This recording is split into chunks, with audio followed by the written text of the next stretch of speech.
Good morning students.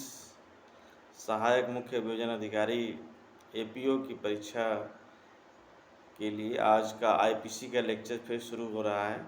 आज हम most relevant sections की बात करेंगे। सेक्शन 73 एकांत परिरोध। इससे अक्सर जो है एपीओ की परीक्षा में सवाल पूछे जाते हैं, तो इसको आप अपने जो आपका नोटबुक है उसमें ज़रूर मेंशन करें। सेक्शन 73 एकांत परिरोध। एक बार हम बैरेट की लैंग्वेज आपके सामने पढ़ दे रहे हैं।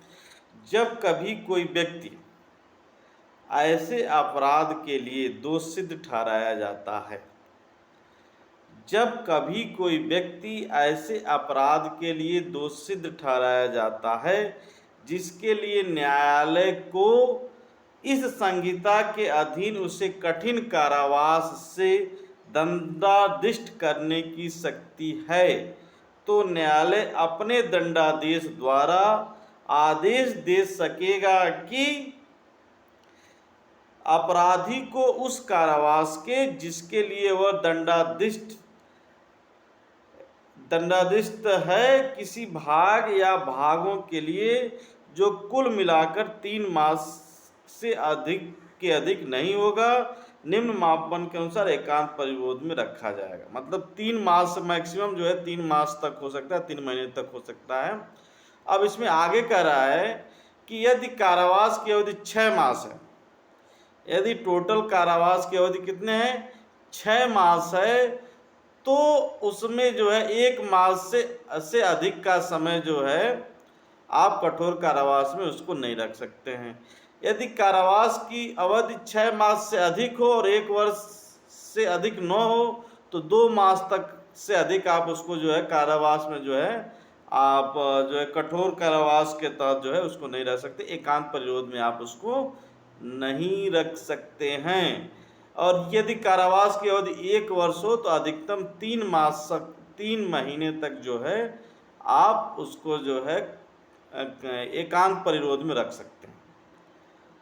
तो यहाँ स्पष्ट कर देने की ज़रूरत है कि यदि कारावास की अवधि 6 मास से अधिक नहीं है तो 1 मास तक 1 महीने तक, यदि कारावास की अवधि 6 मास से अधिक और एक वर्ष से नीचे है तो 2 मास तक, और यदि 1 वर्ष की जो है कारावास की अवधि है तो 3 महीने तक आप कठोर कारावास में उसको रख सकते हैं।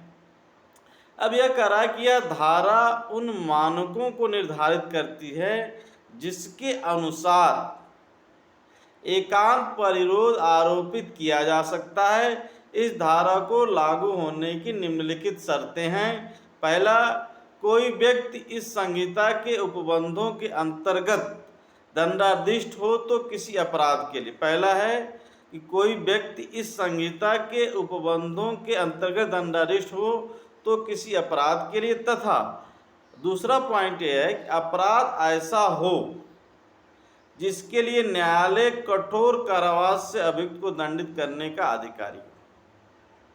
ये बात समझ लीजिए, अपराध ऐसा हो जिसके लिए न्यायालय कठोर कारावास से अभियुक्त को दंडित करने का अधिकारी हो। यह एक समर्थनकारी उपबंध है और इसके तहत जो है वह न्यायालय जो कठोर कारावास के एक भाग के रूप में एकांत परिरोध की सजा पारित करने का अधिकार प्रदान करती है। धारा 73 यह निर्धारित करती कितने समय तक एकांत परिरोध अस्तित्ववान रहे। मतलब यदि ज़्यादा समय तक आप एकांत परिरोध में किसी को रख देंगे तो मानसिक रूप से क्या हो जाएगा, विक्षिप्त हो जाएगा। तो इसके लिए यह है कि एक साथ मैक्सिमम 14 दिन तक ही जो है आप एकांत परिरोध में जो है किसी को रख सकते हैं। तो अब आता है सेक्शन 74 एकांत परिरोध की अवधि। सेक्शन 74 एकांत परिरोध की अवधि। एकांत परिरोध के दंडादेश निष्पादन में ऐसे परिरोध किसी दशा में भी एक बार में 14 दिनों से अधिक नहीं होगा। किसी भी दशा में एक बार में वो 14 दिनों से अधिक नहीं हो सकता। इसको समझ लीजिए, ये कभी कभी पीसीएस जे और एपीओ दोनों के एग्जाम में पूछा जाता है कि एकांत परिरोध जो है किसी भी दशा में 14 दिन से अधिक नहीं हो सकता। साथ ही ऐसा एकांत परिरोध की काला अवधियों के बीच उन काला अवधियों से अन्यून अंतराल होंगे जब दिया गया कारावास 3 मास से अधिक होगा।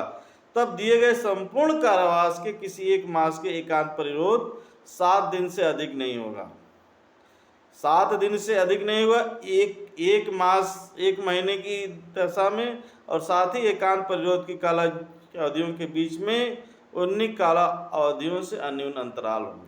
तो सेक्शन 73 और सेक्शन 74 ये दोनों इम्पोर्टेंट है, दोनों को आप पढ़िए, और यह आपके लिए एपीओ के एग्जाम में निश्चित ही इससे जो है सवाल पूछे जाते हैं। Thank you very much all students.